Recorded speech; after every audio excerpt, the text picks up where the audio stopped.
Сәлем, қалайсыздар достар? Бүгін мен құрбымның үйінен құлпынай теріп алып келдім. Огородында қалай жайқалып өскенін көрсеңіздер ғой. Әттең фотоға түсіре алмай қалдым.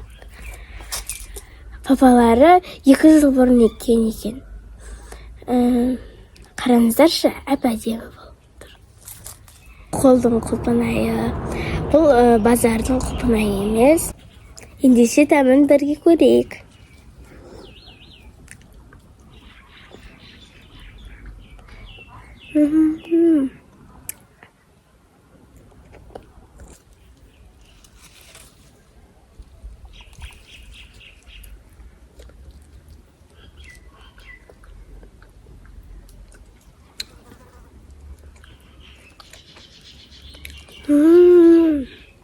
Күшті достар.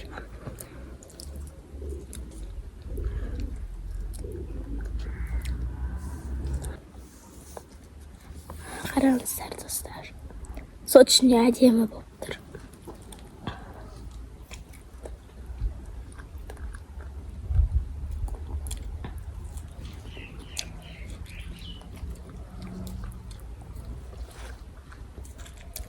Өте дәмді достар.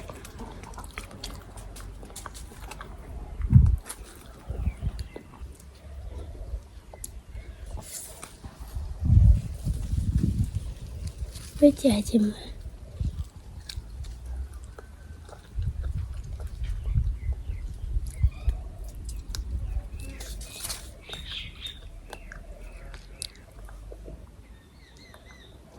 Міне достар, мен 5 құлпынайды жедім. Құлпынайдың барлығы дәмді болды. Видеом ұнады деген ойдамын. Видеом ұнаса, маған тіркеліп лайк басуды ұмытпаңыздар. Сіздердің лайктарыңыз мені жаңа видео түсіруге шабыттандырады. Ендеше сіздермен қоштаспаймын. Келесі кездескенше сау болыңыздар.